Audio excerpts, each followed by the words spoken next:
Bienvenidas, mentes curiosas. ¿Conocéis las 7 maravillas del mundo antiguo? ¿Sabéis quién creó aquel listado y decidió que aquellas 7 construcciones eran las mejores del planeta?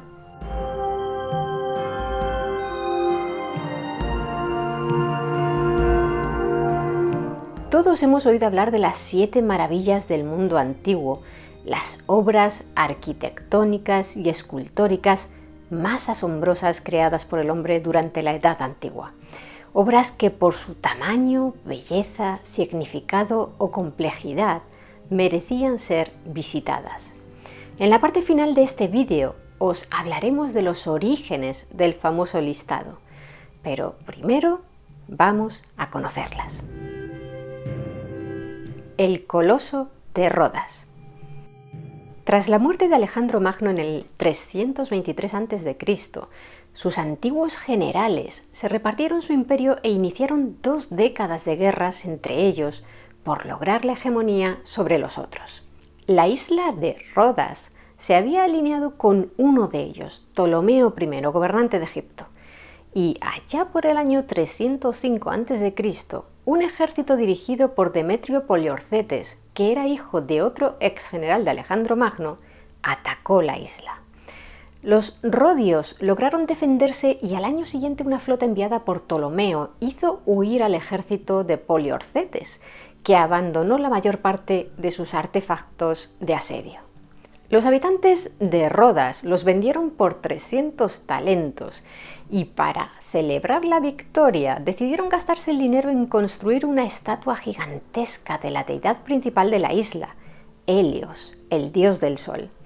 Le encargaron la obra a un escultor nacido en la isla, Cares de Lindos, quien la construyó con placas de bronce sobre un armazón de hierro. Los trabajos se prolongaron durante 12 años, hasta que en el 280 a.C. quedó completada.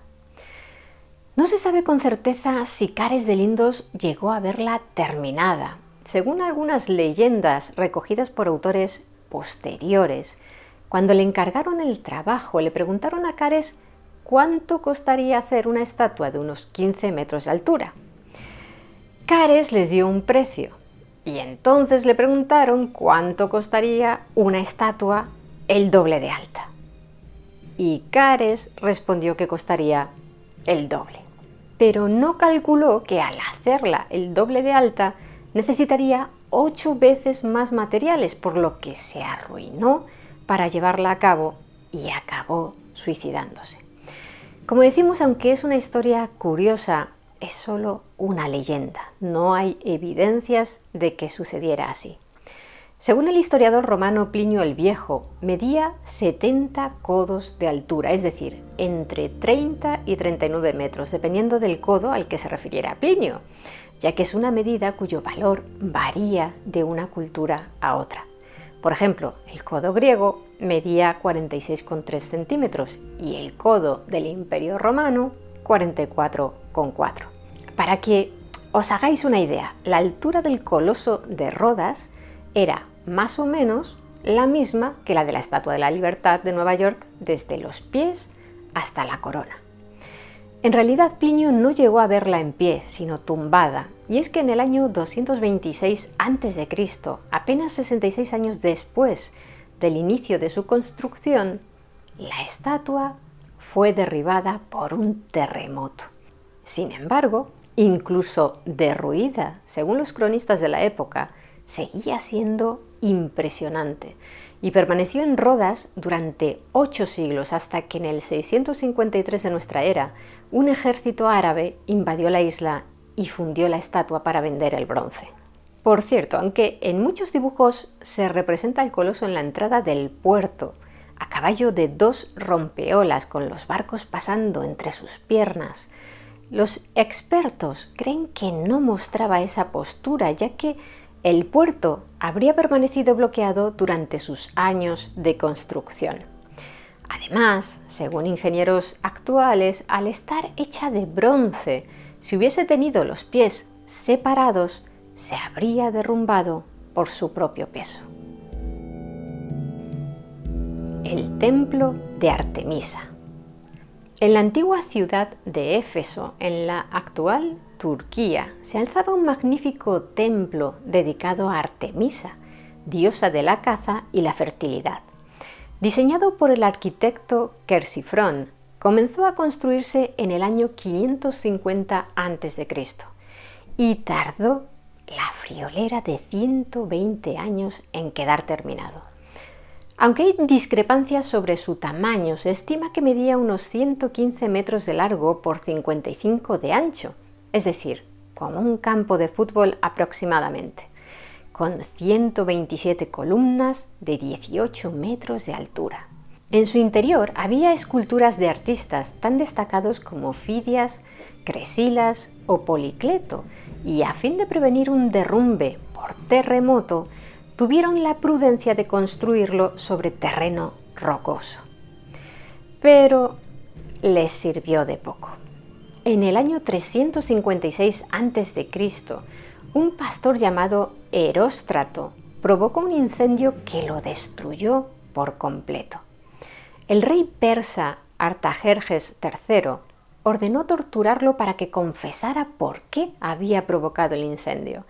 Y según el escritor romano Valerio Máximo, Eróstrato afirmó que su único objetivo era pasar a la historia. En palabras de Valerio, creía que, por la destrucción del más bello de los edificios, su nombre sería conocido en el mundo entero.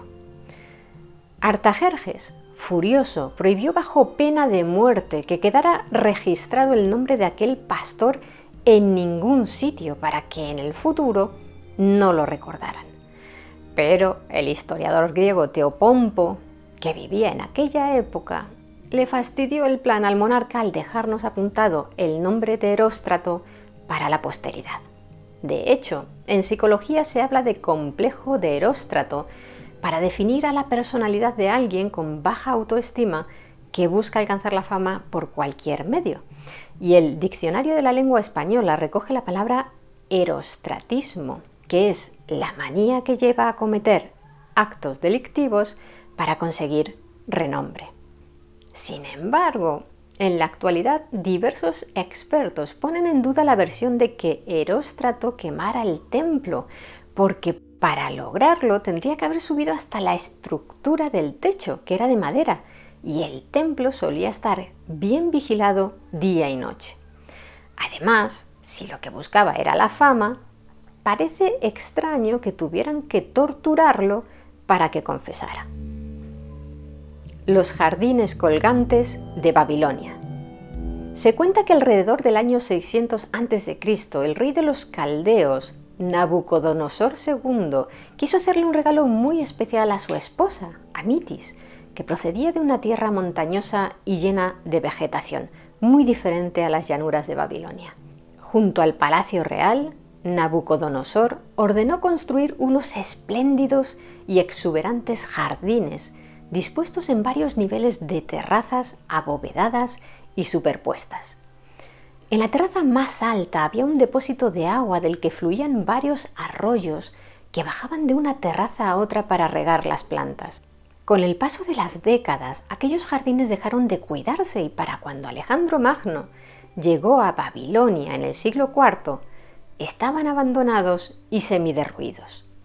3 siglos después, en el 126 a.C., fueron destruidos por completo en un incendio. Esa es la historia que nos ha llegado a través de cronistas antiguos como Estrabón, Quinto Curcio Rufo o Diodoro Sículo, pero existen muchas dudas de que los jardines colgantes de Babilonia realmente existieran. Y es que, aparte de que no se han encontrado evidencias arqueológicas, en los textos babilonios de la época no se habla de ellos. Por otro lado, parte de los relatos que describen los jardines proceden de personas que visitaron Babilonia y que presumiblemente los vieron con sus propios ojos, aunque estuvieran ya medio abandonados. Por cierto, aunque se les llama jardines colgantes, no colgaban de nada, son conocidos así por una mala traducción de un término que significa sobresalir más que colgar. El mausoleo de Halicarnaso. En la ciudad de Halikarnaso, la actual Bodrum en Turquía, estaba situada la corte de un sátrapa persa llamado Mausolo. Cuando falleció en el año 353 a.C., su esposa Artemisia II, que era también su hermana, hizo construir en su honor un gran monumento funerario, aunque es posible que el propio Mausolo ya hubiera planeado su construcción antes de morir. Artemisia les encargó el trabajo a los arquitectos griegos Piteo y Sátiro de Paros, quienes, según Plinio el Viejo, el historiador que más datos nos ha legado sobre las antiguas maravillas, levantaron una estructura de unos 48 metros de altura en total, cuya parte superior era un edificio de 11 metros y medio de alto, rodeado por 36 columnas y coronado por una pirámide de 24 escalones, sobre la que había un carro ocupado por las estatuas de Mausolo y Artemisia. Aunque el edificio era imponente, lo que de verdad lo convertía en una maravilla era la gran cantidad de esculturas y su cuidada y rica decoración.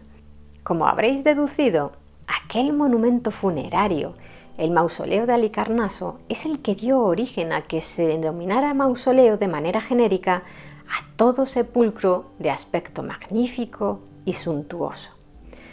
Tanto Alejandro Magno como los bárbaros y los árabes atacaron y semidestruyeron la ciudad en varias ocasiones, pero el mausoleo siempre permaneció en pie.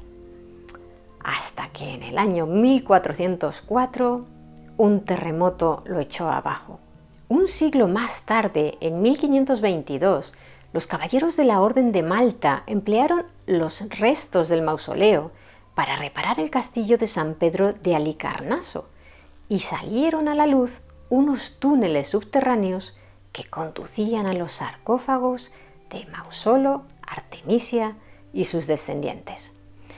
Los ladrones de tumbas los saquearon por completo y el mausoleo cayó en el olvido y desapareció del mapa. Hasta que en el año 1852 el arqueólogo británico Charles Thomas Newton logró dar con la ubicación de la tumba. Los trabajos de investigación aún prosiguen hoy en día, pero se ha confirmado que la descripción y medidas recogidas por Plinio el Viejo eran bastante exactas y ya se han encontrado restos de más de 60 estatuas diferentes, incluidas las de los propios Mausolo y Artemisia, que estaban colocados en su cima. El faro de Alejandría. Al igual que en el caso del mausoleo de Halikarnaso, el faro de Alejandría fue la obra que dio nombre a todos los faros. Y es que estaba situado en la isla de Faros o Faro, muy cercana al puerto de Alejandría. Construido en el siglo III a.C., las obras se iniciaron durante el reinado de Ptolomeo I y concluyeron en la época del reinado de su hijo, Ptolomeo II. Se estima que medía al menos 100 metros de altura, lo que lo convirtió en una de las estructuras más altas creadas por el hombre durante siglos. Construido con bloques de granito y piedra caliza, el faro de Alejandría tenía una base cuadrada de 30 metros de lado y en su cima había una gran hoguera que se encendía por las noches para indicar a los barcos la posición de la ciudad. Algo que resultaba muy útil, dado que el delta del Nilo es muy llano y no hay accidentes geográficos visibles desde la distancia que puedan usarse como referencia. Durante el día, un enorme espejo en su cúspide reflejaba la luz solar. El faro de Alejandría se mantuvo en pie durante mucho tiempo, a pesar de los numerosos terremotos que lo debilitaron. Sufrió uno en el año 796, otro en el 951, otro en el 956 y dos más ya en el siglo XIV, en los años 1303 y 1323. Se cree que el de 1303 fue el que lo derrumbó, pero sus escombros permanecieron visibles en la isla hasta que en 1480 el sultán mameluco Kait Bey los empleó para construir un fuerte en el emplazamiento que antes ocupaba el faro. La estatua de Zeus en Olimpia. El más famoso de los escultores de la antigua Grecia, Fidias, creó en torno al año 430 a.C. una estatua del dios Zeus de 12 metros de alto. Situada en el santuario de la ciudad de Olimpia, representaba al rey de los dioses del Olimpo sentado en un trono, con el torso desnudo y su manto alrededor de las piernas. En la mano derecha sostenía una Nike, una pequeña escultura alada que representaba a la diosa de la victoria. Sí, la famosa marca de ropa deportiva toma de ella su nombre. En la mano izquierda, Zeus empuñaba un cetro rematado por un águila y en su cabeza lucía una corona de olivo. Se trataba de una estatua crisoelefantina, es decir, que estaba hecha de oro y marfil, y se dice que sus sandalias, por ejemplo, eran de oro macizo. Aunque de la estatua solo se conservan los cimientos de su base, podemos saber el aspecto aproximado que tenía por su representación en medallas conmemorativas y por las descripciones de historiadores como el griego Pausanias. Según Quintiliano, aquella estatua sirvió para crear una imagen común del aspecto que debía de tener Zeus, porque no existía una descripción popularizada del dios hasta que Fidias creó esa obra.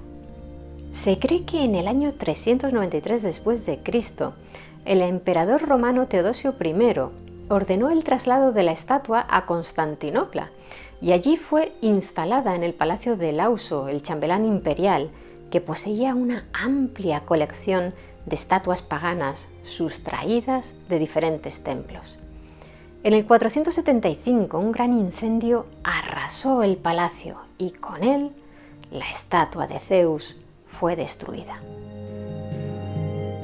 La Gran Pirámide de Giza. La Gran Pirámide de Giza es la más antigua de las 7 maravillas y la única que continúa en pie. Probablemente por ello es la más conocida y admirada universalmente. También se la conoce como Pirámide de Keops o de Jufu, por el nombre del faraón que ordenó construirla, y es la mayor de las 3 grandes pirámides de la necrópolis de Giza, en las cercanías del Cairo. Se estima que terminó de construirse en torno al año 2570 a.C., de modo que tiene más de 4.500 años de antigüedad. No se sabe con total certeza quién fue el arquitecto que la diseñó, pero se cree que fue Gemi I, hijo del arquitecto que creó la pirámide del padre de Keops.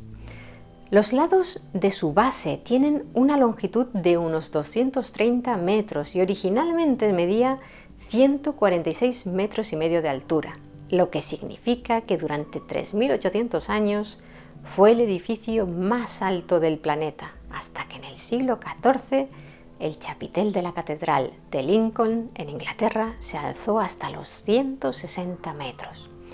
Se calcula que la Gran Pirámide está construida con cerca de 2,3 millones de bloques de piedra, con un peso medio de 2,5 toneladas cada uno, pero hay algunos que alcanzan las 60 toneladas. ¿Cómo fueron capaces de manejar e izar semejantes pesos hace tantos milenios? El modo exacto de construcción se desconoce todavía, aunque existen todo tipo de teorías, como el método que describía el historiador Heródoto, según el cual iban subiendo las piedras de grada en grada, empleando pequeñas máquinas hechas de maderos cortos a modo de grúas primitivas. Como veis, entre las 7 maravillas del mundo antiguo hay construcciones de tipo religioso, otras erigidas con fines prácticos y algunas cuya única función era ser hermosas, pero es probable que os hayáis percatado de algo que todas tienen en común, y es que están situadas relativamente cerca las unas de las otras, dentro de los límites del mundo conocido por los antiguos griegos. La razón es el origen de este listado. Fueron muchos los griegos que compusieron listas de los lugares más destacados que visitar en la antigüedad, como el historiador Heródoto, Calímaco de Cirene, que fue bibliotecario en la famosa Biblioteca de Alejandría, o el poeta Antípatro de Sidón. La de este último es quizá la lista antigua que más se aproxima a la que conocemos hoy, pero no incluía el Faro de Alejandría y sí, en cambio, las murallas de Babilonia. Además, hablaba de las pirámides egipcias en plural, sin referirse a una en concreto. Más adelante, en la Edad Media, otros autores hicieron listas de las 7 maravillas, en las que incluían, por ejemplo, el Capitolio de Roma o el Templo de Salomón. Entonces, ¿quién decidió que las 7 maravillas eran las que os hemos contado? Al parecer, fue a raíz de una serie de dibujos y pinturas realizados por el artista neerlandés Maarten van Heemskerck, ya en el siglo XVI, cuando la lista quedó cerrada. Y es que Heemskerck escogió y reconstruyó de manera imaginaria 7 maravillas del mundo antiguo. Como no se conocía el aspecto de la mayoría de las maravillas retratadas, sus obras llamaron mucho la atención y, aunque comprensiblemente tenían muchos errores con respecto a su apariencia real, fueron muy divulgadas, de modo que quedó así fijada de manera popular la lista de las 7 maravillas del mundo antiguo. Por cierto, seguro que muchos de vosotros viendo este vídeo habréis recordado que hace unos años se organizó una votación para elegir las 7 maravillas del mundo moderno y tal vez estéis tratando de recordar cuáles fueron los monumentos ganadores. El concurso, celebrado en 2007, fue creado por una empresa privada llamada New Open World Corporation, que organizó una votación a nivel mundial a través de Internet y SMS. Se contabilizaron más de 100 millones de votos y las 7 maravillas escogidas fueron Chichén Itzá en México, el Coliseo de Roma, la estatua del Cristo Redentor en Río de Janeiro, la Gran Muralla China, Machu Picchu en Perú, Petra en Jordania y el Taj Mahal de la India. Como veis, las 7 maravillas del mundo moderno están mucho más dispersas geográficamente que las del mundo antiguo, como resultado de un criterio de selección más global.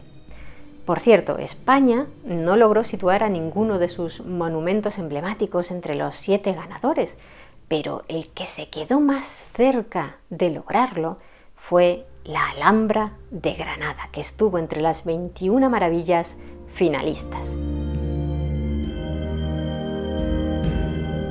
¿Y vosotros? ¿Qué opináis de las 7 maravillas del mundo antiguo? ¿Cuál es la que más os gusta de todas? Me gustaría que nos lo contarais abajo en los comentarios. Y si queréis conocer más historias interesantes, suscribíos a nuestro canal. Muchas gracias por estar ahí, mentes curiosas. Nos vemos en el siguiente vídeo.